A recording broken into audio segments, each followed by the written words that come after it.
Voice of Indonesia.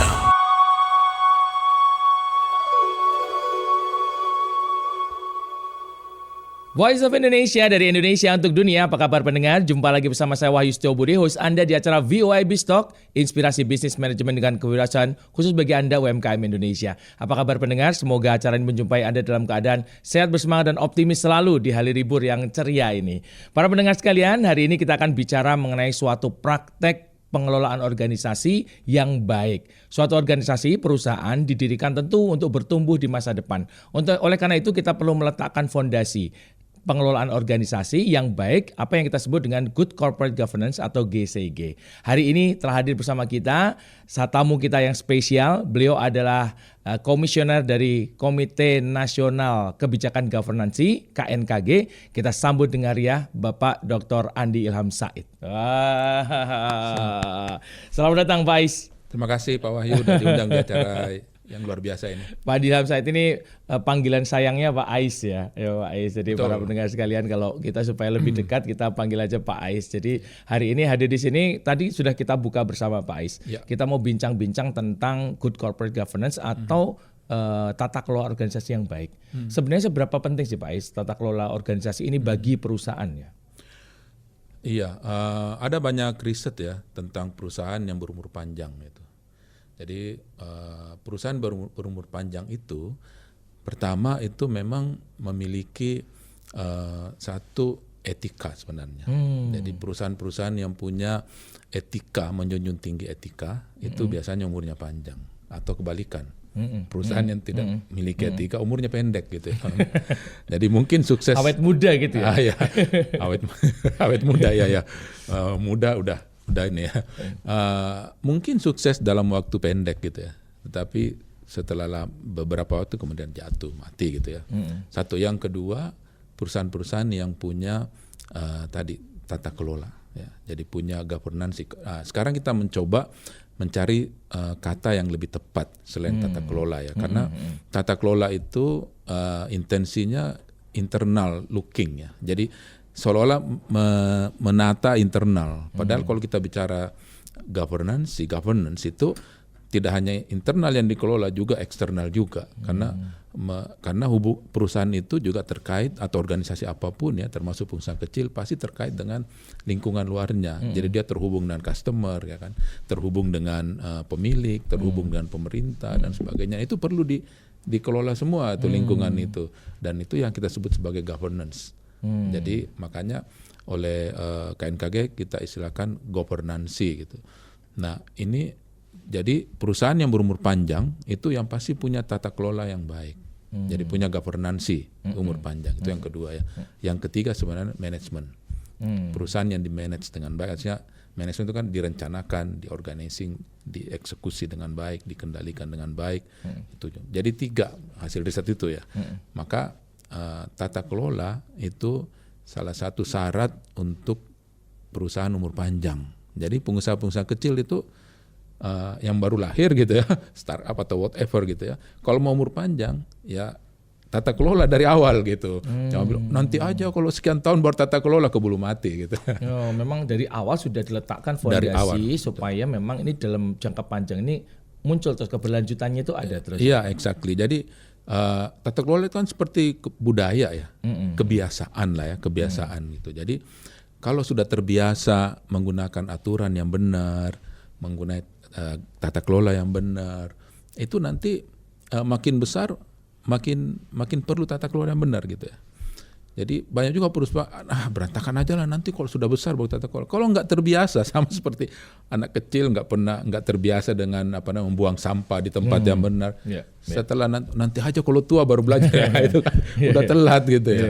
Jadi sesuatu yang harus dibiasakan, even dari mulai dari start gitu ya. Harus mulai dengan menata tata kelola ya.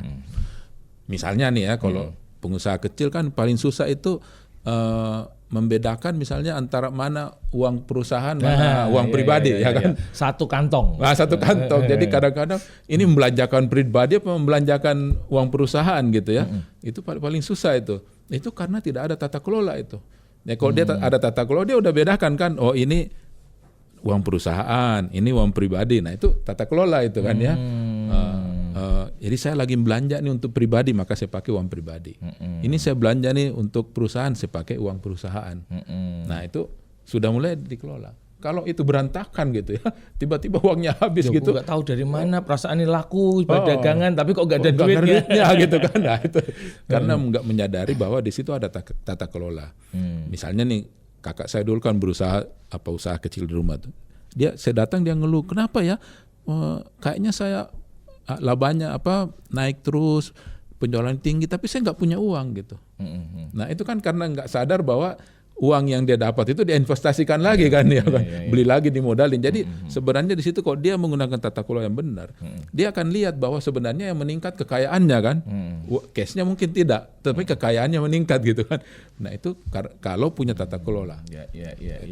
Pak Is, kalau demikian kalau kita mau bicara tentang good corporate governance atau governancy tadi ya, tata kelola, itu apa saja Pak Is prinsip-prinsipnya? Yang minimal yang bisa kita aplikasikan tuh pada prinsipnya yang disebut tata kelola yang baik itu prinsipnya apa aja Pak? Iya, jadi kembali tata kelola tadi itu adalah akhirnya menjadi budaya. Tapi sebelum menjadi budaya dia harus menjadi sistem dulu. Jadi tata kelola itu sistem sebenarnya. Jadi sistem. Nah sistemnya itu isinya 3 secara untuk mudahnya ya. Sistem dalam tata kelola. Yang pertama adalah harus ada struktur. Struktur itu isinya adalah pembagian pekerjaan sih sebenarnya kan. Struktur itu. Jadi ada yang jadi pimpinan, ada yang jadi manajemen, ada yang jadi bagian ngurusin fungsional gitu kan, ada yang di dapur, ada yang itu struktur. Kemudian kalau sudah bicara struktur, pasti kita bicara pembagian tugas kan. Siapa mengerjakan apa, yang tanggung jawabmu apa gitu kan. Nah itu harus jelas. Jadi apalagi pengusaha kecil kan, kadang-kadang semua mengerjakan semua gitu kan. Iya. Ya boleh dalam tahap, tapi sadar bahwa saya mengerjakan fungsi apa gitu ya. Saya sedang belanja ke pasar gitu, itu berarti fungsi pengadaan kan. Kalau saya sedang jualan, berarti fungsi penjualan gitu kan. Lagi sel. Jadi ada fungsi-fungsi yang ya kalau makin besar nanti pembagian fungsi akan makin terspesialisasi kan, karena bisnisnya makin besar gitu ya. Tapi harus sudah terbiasa bahwa ini memang fungsinya beda-beda gitu ya. Itu satu. Yang pertama tadi adalah ada suatu struktur. Ya. Nah yang kedua di dalam struktur itu harus ada prosedur. Jadi misalnya kalau kita bicara bagaimana sih prosedur pembelian barang gitu kan. Ada harus bikin dulu purchase order dan seterusnya kan. Bagaimana prosedur kalau kita jual barang, ya ada prosedurnya juga gitu ya. Bagaimana kalau mau merekrut orang gitu kan, ada prosedurnya. Jadi ada prosedur, struktur, prosedur. Dan yang ketiga sistemnya itu harus berisi tujuan yang jelas, hasil, harus ada hasil yang jelas. Jadi membuat suatu governance itu harus tujuannya juga jelas gitu. Jadi bukan sekedar saya bikin sistem aja gitu, tapi tujuannya untuk apa? Karena kalau tujuannya untuk efisiensi misalnya, beda dengan perusahaan yang tujuannya untuk quality. Nah itu sistemnya pasti beda gitu kan, pembagian tugasnya pun beda. Jadi tujuannya harus jelas dan tujuannya itu harus konsisten di dalam struktur dan prosedur yang dibuat gitu kan ya.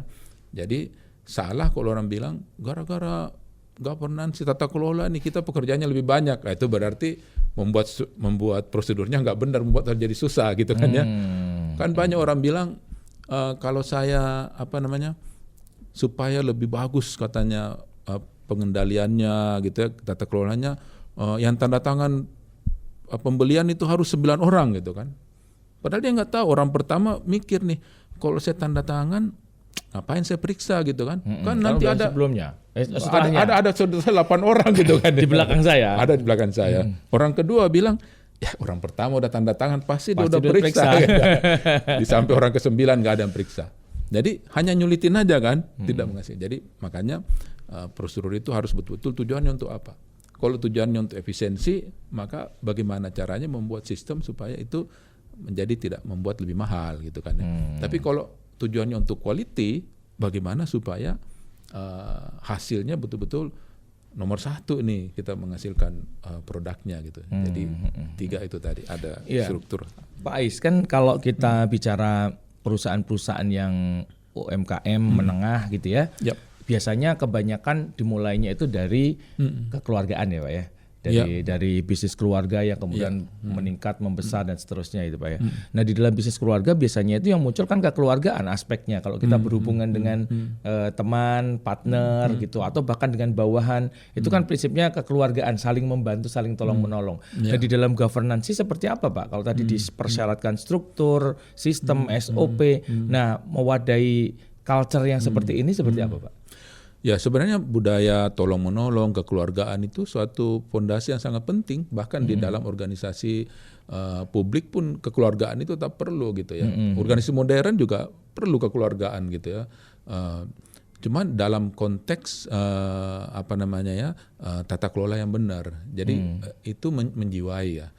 Makanya perusahaan-perusahaan keluarga itu juga diperlukan dalam arti punya jiwa kekeluargaan itu tetap dibutuhkan gitu ya.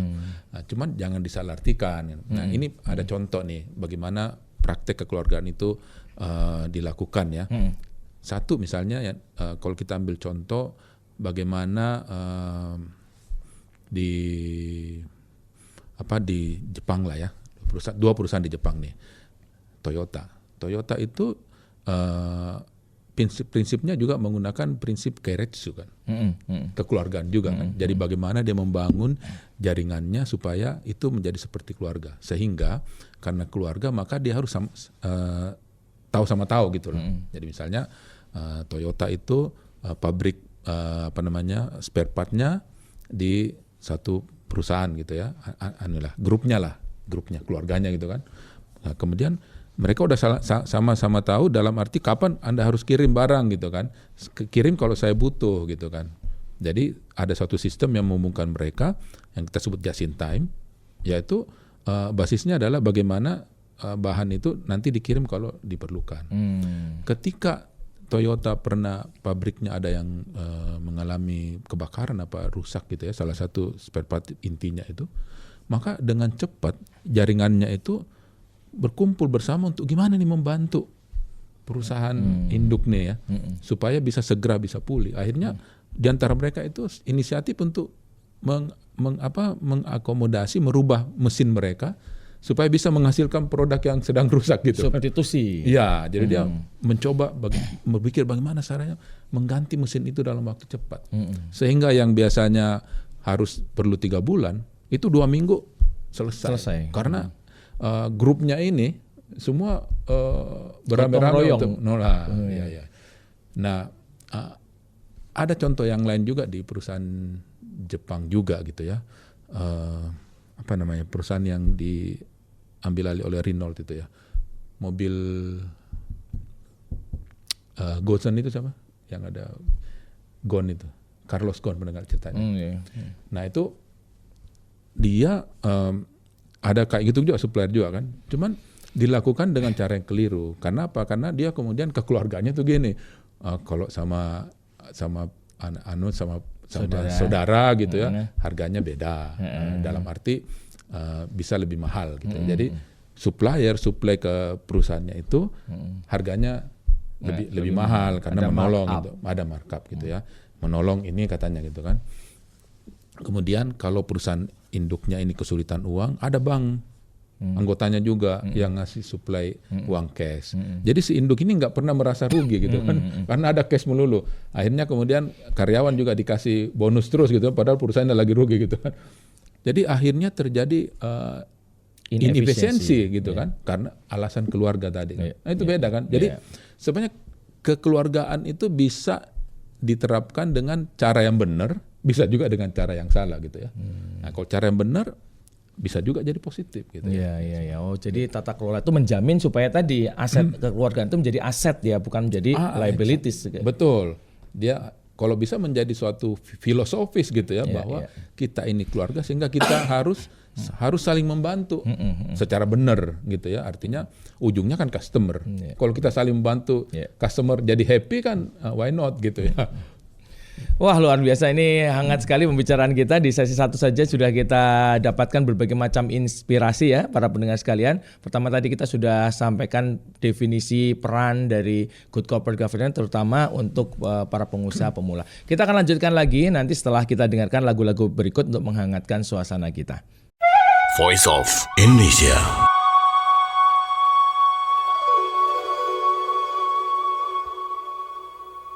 Voice of Indonesia dari Indonesia untuk dunia. Kembali lagi bersama saya Wahyu Setiobudi bersama Pak Andi Ilham Said. Beliau adalah komisioner dari KNKG, Komite Nasional Kebijakan Governansi. Wah, tadi kita udah diskusi banyak nih Pak Ais tentang apa itu konsep awal dari governansi ya. Tadi sudah disampaikan banyak oleh Pak Andi Ilham Said. Nah, sekarang gini Pak, ini banyak para pendengar kita ini kan udah punya usaha, ada yang mikro, ada yang menengah, ada yang sudah lumayan besar juga gitu Pak ya. Tentu para pendengar ini punya banyak pertanyaan Pak, terutama bagaimana menjalankan, mengaplikasikan langkah demi langkahnya itu Pak. Mulai dari mana dulu nih? Kalau udah telanjur jalan gitu ya. Ini mulai dari mana Pak? Saya mulai menatanya gitu Pak. Iya. Yang pertama itu menurut saya segala sesuatu itu dimulai dengan niat gitu. Jadi memang harus ada suatu niat bahwa kita ingin mengelola perusahaan kita ini secara benar dan baik. Di dua kata nih ya, benar dan baik. Nah, kalau benar itu mungkin dengan prosedur, aturan yang, tapi baik itu harus didasari oleh nilai-nilai etika, gitu ya. Jadi karena banyak juga perusahaan nih seolah-olah sudah taat aturan tapi tidak etis gitu ya, taat aturan. Bisa. Aturannya hukumnya. Aturannya hukum norma gitu, tahap norma, tapi sebenarnya secara etika kurang gitu kan. Gitu dan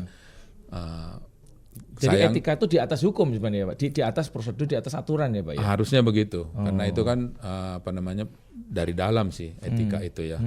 Jadi banyak juga yang justru memanfaatkan aturan itu untuk melanggar etika, gitu kan? Bikin aturan seolah-olah kalau menjalankan aturan itu sudah sesuai dengan etika gitu. Oh iya. Misalnya ketika merekrut karyawan gitu kan ya. Nah dia pingin merekrutnya itu kalau perusahaan keluarga itu ya keluarganya atau teman alumni gitu kan. Bikin aturan Satu gitu. alma mater gitu. Bikin aturan gitu. Jadi kalau seolah mengikut aturan itu udah benar gitu. Padahal itu kan menjadi tidak etis gitu. Atau misalnya supplier gitu kan. Supplier ini saya mau bayar suppliernya 2 bulan, 3 bulan itu banyak kan gitu kan ya. Aturannya gitu, bikin kontrak gitu. Jadi kalau ada kontraknya, suppliernya juga oke gitu kan. Udah itu sudah benar gitu. Padahal sebenarnya membayar orang yang sudah bekerja 3 bulan baru dibayar itu kan tidak etis gitu kan ya. Itu juga beyond praktek yang normal dalam industri itu ya Pak ya. Bukan berarti maksudnya yang normal itu juga beretika gitu. Iya betul. Bisa jadi sesuatu yang normal itu sebenarnya tidak etis gitu ya. Jadi etika itu memang dia standar yang tertinggi gitu ya. Kita juga jangan semua begitu kok. Jangan sering begitu kan. Tidak etis ya. Apa yang menyatakan itu etis atau tidak? Nah itu kan pasti pertanyaannya kan itu multitafsir gitu kan. Tapi sebenarnya golden rule etika itu sangat mudah. Ada 3 tuh. Yang pertama, etika itu urusan hati kecil. Nurani hati kecil ya, nurani betul. Jadi kalau hati kecil kita mengatakan kayaknya nggak benar itu, gitu kan, pasti nggak benar gitu kan, karena Tuhan sebenarnya itu sudah ada istilah perangkat ya Pak. Iya, yang diberikan pada kita sebenarnya ada chip yang diberikan kan, yang selalu men-challenge kita kompas. Men-challenge kita, benar nggak itu Anda gitu kan. Nah itu yang pertama. Yang kedua adalah sesuatu yang tidak ingin kita diperlakukan begitu. Jadi kalau dibalik gitu kan, mau nggak kita dilakukan begitu? Misalnya nih tadi membayar supplier 3 bulan. Kita sebagai supplier. Nah kita dibalik gitu. Sekarang kita jadi supplier. Mau nggak kita 3 bulan sudah kerja 3 bulan baru dibayar? Pasti nggak mau. Ya. Banyak kan nggak mau. Tapi kalau membayar orang 3 bulan mau gitu. Nah itu tidak etis di situ. Nah itu. Jadi standarnya gampang. Yang ketiga, sesuatu kejadian atau perbuatan yang kita tidak ingin orang lain tahu gitu. Sembunyi. Kita sembunyikan. Tidak ingin kita pamerkan lah. Ada nggak perusahaan yang pamerkan, saya bayar supplier saya 3 bulan gitu? Nggak ada gitu kan. Nggak mau kan. Nggak ada yang mau gitu ya. Atau saya kalau ngerekrut, saya pilih saudara sendiri gitu. Nggak mungkin. Nggak ada yang mau. Jadi sesuatu yang tidak ingin kita munculkan di sosial media gitu. Kalau biasa di ini, tidak ingin ibu saya tahu gitu. Saya tidak ingin orang tua saya tahu atau eyang saya tahu gitu. 3 itu aja. Kalau itu udah terbentur pasti nggak etis apapun. Jadi sebenarnya etika itu bukan sesuatu yang abu-abu. Jelas kok. Kalau kamu nggak mau diperlakukan begitu, ya pasti itu tidak etis saja. Dibalik gitu kan ya. Nah itu jadi jangan sampai kita membungkus itu. Jadi yang pertama tadi adalah memastikan bahwa niatnya benar. Jadi saya bikin prosedur itu niat gitu ya, bahwa kita ingin perusahaan saya umur panjang, maka saya harus bikin prosedur yang menjunjung tinggi etika, gitu kan. Kemudian saya ingin supaya perusahaan saya lebih teratur, jelas tanggung jawab. Nah itu yang pertama niat. Kalau sudah ada niat, yang kedua kemudian bikin komitmen lah, bikin komitmen untuk semua orang, semua stakeholder solid dan tahu bahwa kita punya sistem, kita punya GCG gitu ya. Jadi karyawan harus diberitahu juga gitu bahwa ini perusahaan yang GCG loh gitu kan ya. Customer juga diberitahu supaya kalau yang tidak pingin GCG mungkin mikir-mikir juga gitu ya. Tempat lain aja lah gitu. Lain itu ya. Bukan rezeki kita lah, nggak usah semua rezeki kita gitu ya. Yang pingin agak suap-suap gitu atau korupsi gitu tidak akan ke tempat kita gitu, karena itu tidak GCG dan tidak etis misalnya. Dengan demikian akan tersaring sendiri ya Pak ya, komunitas ekosistem kita itu akan terbatas gitu terbatas. Dan ada juga yang suka bilang ke saya, apalagi perusahaan-perusahaan yang baru gitu, Pak, bisnis kalau tidak ada suap-suapnya, nggak ada gitu, pasti nggak jalan, itu hoax. Exactly, itu hoax. Karena banyak perusahaan yang tidak pernah melakukan itu malah jadi besar gitu ya. Saya punya teman atau tahulah perusahaan-perusahaan yang melakukan tindakan-tindakan yang tidak etik itu justru tidak eksis. Jadi pernah kenal gitu kan. Kemudian kita ikut tender bareng, dia bolak-balik disogok lah gitu kan, atau udah dia udah tender itu sudah tender dia gitu kan, jadi udah kerjasama lah dengan ini. Nah itu setelah 5 tahun gitu ya, malah dia udah nggak ada di pasar. Kenapa? Karena akhirnya semua orang tahu, ya kan? Akhirnya kan yang namanya owner itu kan itu juga kan, ya kan? Komunitasnya itu juga kan, dan mereka akan saling bicara kan, itu bisa ya. Jadi orang jahat aja senang sama orang jujur sebenarnya. Exactly. At the end dia akan cari yang berpartner itu. Betul, dan dia akan bangga kalau dia berpartner dengan orang yang jujur. Dia akan mengumumkan kepada semua orang, saya itu loh yang konsultannya itu, oh iya bagus konsultan kamu gitu kan, jujur gitu kan, berarti hasil kamu juga hasil yang jujur, orang bangga gitu. Nah, jadi kalau ada idioms dulu, nyari yang halal aja susah apalagi nyari yang haram aja susah apalagi yang halal gitu ya, itu hoax tuh Pak ya. Hoax, dan itu idiomnya setan gitu kan, supaya kita ngikutin gitu kan, karena kenyataannya justru yang tidak etis itu mati gitu, mati. Mungkin jangka pendek dia akan sukses, tapi jangka panjang nih. Ada contoh nih, misalnya ada orang nih pendaki gunung 2 nih ya. Dua-duanya membawa pulang bunga Edelweiss. Oke ya. Bawa Edelweiss kan, yang satu bawa 10, yang satu bawa 1 ya. Nah, sama-sama ngasih ke cewek nih, yang satu ngasih ke 1 cewek, yang langsung ke 10 cewek gitu. 10 wanita lah. Nah, coba pertanyaannya, mana yang akan dapat pasangan yang lebih cepat? Yang bawa 1 apa yang bawa 10? Kalau logikanya karena 10 peluangnya lebih banyak. Nah, gitu logika umum gitu. Ya. Tapi ternyata yang dapat yang 1 gitu kan. Itu logika etik. Oh, gitu. Kenapa coba? Nah, kenapa Pak? Itu kan yang wanita yang diberikan 10 orang. Itu kan saling ngomong kan. Ya kan? Saya dikasih kembang Edelweiss loh sama saya juga, aku juga. Saya juga. Kau juga. Siapa lagi gitu. Dia kan tahu gitu kan. Ini semua orang tahu bahwa sebenarnya cintanya nggak tulus gitu. Jadi ada logika etis gitu ya. Itu logika etis. Jadi dalam konteks tadi perusahaan yang tidak etis tadi itu, at the end yang perusahaan yang dia ini cerita juga kan, wah itu dulu supplier itu nggak etis tuh, dia hati-hati bisa lu. Apalagi kan perusahaan juga tidak tidak kompak kan. Di antara anggota perusahaan itu ada juga orang yang etikanya tinggi, ya kan? Ada yang itu yang dapat manfaat sih itu kan Nah, itu semua akan akhirnya dia saling cerita gitu ya.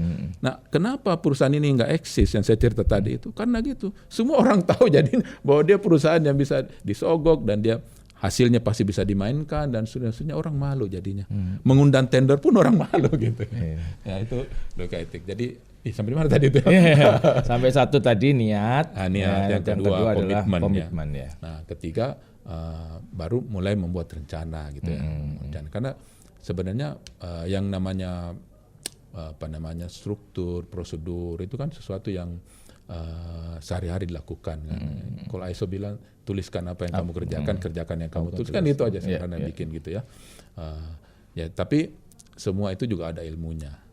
Jadi ya bisa belajar kan, bisa ikut pelatihan, bisa baca buku, bagaimana sih membuat suatu prosedur yang benar, membuat sistem yang benar, itu bisa lah. Kalau masih nggak kuat, undang konsultan atau apalah. Tapi intinya ada niat untuk mau melakukan itu.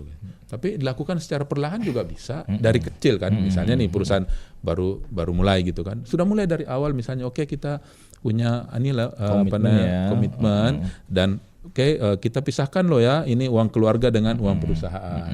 Bagaimana cara menulis, membuat buku laporan keuangan, catatan keuangan, itu sudah mulai diatur. Kalau perusahaan itu misalnya sangat mementingkan kualitas, dari awal dia sudah bikin, ini kalau mau bikin pisang goreng nih supaya berkualitas itu pertama pilih bahannya seperti ini, yang kedua gini, dicatat gitu ya, bukan di kepala ya, dicatat. Kemudian ini yang belanja siapa, yang ini kan bagian ini dicatat, dibuat sistem sehingga kemudian itu dipatuhi sehingga menjadi standar. Itu dari awal gitu, yang kecil-kecil aja dulu, sederhana dulu dibuat sistemnya, kemudian dijalankan. Nah itu menjadi dinamis gitu kan, setelah ada perubahan dan sebagainya lebih gampang karena tertulis. Nah, akhirnya kalau itu dilakukan terus, akhirnya menjadi budaya. Gitu. Wah, luar biasa. Ini menarik sekali para pendengar sekalian. Ini poin-poin yang penting dari Pak Dilham Said tadi, mengatakan bahwa kita semua tentu harus meniti jalan ini supaya kita menjamin keberlangsungan di masa datang. Kita akan lanjutkan lagi di segmen ketiga nanti. Sebelumnya kita akan dengarkan dulu lagu yang akan diputarkan berikut ini. Voice of Indonesia.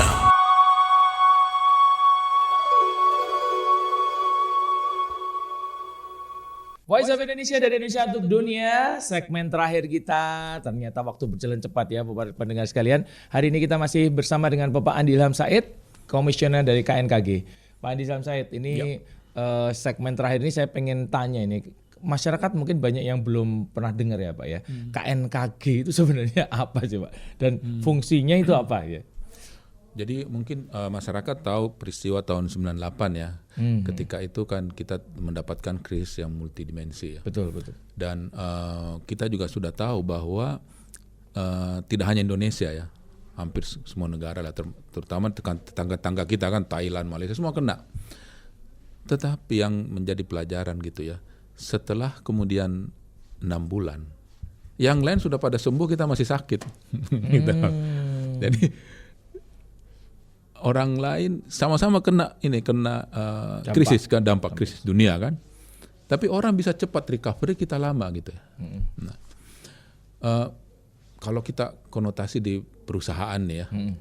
Jadi ada perusahaan yang salesnya terganggu kan, pendapatannya turun, labanya turun gitu kan, karena kemarin COVID gitu ya. Ada yang cepat recovery, ada yang mati aja gitu kan ya. Nah, yang cepat recovery ini kenapa? Ketika dia mengalami itu, lingkungannya itu paham bahwa dia mengalami itu hanya karena eksternal faktor. Internal faktornya bagus, gitu kan. Jadi GCG-nya benar, governance benar. Jadi bank-bank yang minjamin uang atau supplier-supplier yang tidak bisa dibayar itu paham bahwa dia akan bayar gitu at the end. Karena apa? Karena tata kelolanya benar. Perusahaan ini perusahaan yang etis. Jadi tidak takut. Kalau perlu saya kasih lagi kamu pinjaman gitu kan. Supaya balik lagi. Trusted supaya dia besar. Tapi kalau yang sebaliknya, itu orang mana mau, bahkan disukan di pengadilan. Kamu nggak bisa bayar, saya tuntut kamu di pengadilan kan. Karena dia nggak yakin perusahaan ini bakalan kembaliin duitnya gitu. Nah itulah kenapa perlu tata kelola. Nah Indonesia dulu itu masalahnya itu tata kelola. Kenapa lambat sembuh? Karena kita itu ekonominya jatuh karena tata kelola kita secara nasional hancur. Jadi penyebab krisis kita itu karena tata kelola. Dan ketika itu terjadi, tidak cepat recovery karena tata kelola juga buruk gitu kan. Sekarang aja kita masih nomor 12 di antara negara-negara di Asia Pasifik dari 12 negara. Nah, celakanya gitu kan. Kalau 12 dari 100 kan 12 besar gitu. 12 dari 12 kan memprihatinkan. Jadi tata kelola. Nah, jadi ketika tahun 98 itu kemudian Bank Dunia mengatakan harus ada institusi yang menjadi champion tata kelola, mengawal. Nah, makanya IICD dibentuk ya, kemudian pemerintah membentuk KNKG gitu ya. Jadi untuk membuat tata kelola. Nah, tata kelola itu apa tadi? Aturan kan. Nah, memang kita nggak, aturan tata kelola itu sangat minim, sangat sedikit. Makanya ranking kita ranking 12 gitu. Nah, jadi fungsi KNKG ini adalah membuat pedoman, membuat ini loh kalau menjadi perusahaan itu bertata kelola yang benar itu kayak gimana sih? Jadi kayak GPS lah. Jadi GPS pedoman. GPS itu boleh dipakai, boleh enggak. Tapi ada di GPS, alhamdulillah kita bisa, paling tidak kita enggak harus dari nol gitu kan ya. Jadi semacam GPS. Jadi perusahaan-perusahaan yang mau menggunakan tata kelola yang benar, ya udah pakai aja pedoman yang diterbitkan oleh KNKG. Makanya KNKG bikin pedoman nih, pedoman untuk perusahaan, pedoman untuk kemarin nih hari Selasa kemarin baru di launching pedoman untuk koperasi. Dan nanti ada pedomannya banyak tuh untuk bisnis keluarga nih, pedomannya ada untuk BUMN, untuk perusahaan syariah gitu ya. Nah, ini kita menjadi pabrik membuat pedoman-pedoman terus gitu kan. Tata kelola nanti kita apalagi ini ada lagi yang bikin cabang olahraga gitu katanya. Cabang olahraga kita ini tata kelolanya buruk gitu, makanya prestasi kita nggak pernah nomor 1 kan, buruk terus itu. Itu tanda bahwa tata kelola dari organisasi olahraganya juga buruk gitu kan. Maka ada yang minta KNKG bikin dong tata kelola untuk pedoman tata kelola untuk organisasi olahraga gitu. Itu. Jadi kita pabrik pedoman itulah. Ya. Nah, Pak Andi, tadi kan tata kelola itu bermanfaat kalau dipakai ya. Nah, jadi masyarakat pengen mengakses. Kalau teman-teman para pendengar pengen mengakses kemana, Pak? Gampang sekali, tinggal searching di Google aja. Google sudah semua KNKG sudah ada. Nanti masuk websitenya, nanti di situ sudah ada semua tata kelola yang sudah ada, download gratis. Jadi tinggal download aja. Kalau ingin berkonsultasi gimana, Pak? Misalkan wah ini kok masih belum paham, itu ada program edukasi apa yang dilakukan oleh KNKG, Pak? Itu memang belum sempat kepegang. Tapi sebenarnya di situ juga sudah ada di websitenya itu sudah ada siapa saja komisionernya itu. Bisa juga bersurat secara formal kalau mau bertanya ya, atau memohon misalkan dibuatkan semacam edukasi lah, kita mau seperti apa gitu ya. Bisa. Atau nanti mungkin berminat bikin acara di Voice of Indonesia mungkin juga. Ya kita memang kerjasama dengan beberapa pihak untuk sosialisasi tata kelola atau aturan-aturan pedoman yang kita sudah buat gitu. Baik, terima kasih. Wah, ini menarik sekali Pak Andi Hamzat ya. Jadi para pendengar sekalian bisa mengambil manfaat besar dari KNKG karena sudah ada pedomannya. Nanti tinggal diakses aja, kemudian kita coba untuk terapkan di dalam usaha kita. Pak Ais, ini kalau kita mau lanjutin sampai besok nggak selesai nih karena pembicaraan menarik sekali ya. Tapi waktu juga yang memisahkan kita. Last closing remark, Pak Ais. Iya. Ya mungkin saya kembali ke pernyataan saya pertama bahwa perusahaan itu berumur panjang kalau 3 hal tadi ya. Jadi intinya governance itu membuat perusahaan kita itu melakukan hal-hal secara benar, dan etika membuat perusahaan kita melakukan hal-hal yang benar itu dengan baik. Oke, terima kasih, menarik sekali. Wah, para pendengar sekalian, ini ditutup manis oleh quotes dari Pak Andi Hamzat tadi ya, bahwa benar dan etika, benar dan baik, etika dan juga pengelolaan yang baik itu menjamin perusahaan kita untuk bisa hidup dalam masa yang panjang, dan karena perusahaan tentu mimpi kita adalah bermanfaat untuk banyak orang, maka ini akan diwariskan kepada generasi berikutnya. Ini menutup sesi kita hari ini. Terima kasih sudah menyimak acara VOA Biztalk. Kita kembali lagi di minggu depan dengan acara-acara yang lebih menarik lagi. Selamat berlibur para pendengar sekalian, dan kita akan bertemu lagi di minggu depan dengan topik yang lain. Kita sebagai UMKM Indonesia yang sinergi bertumbuh dan berdaya. Sampai ketemu. Bye-bye. Voice of Indonesia.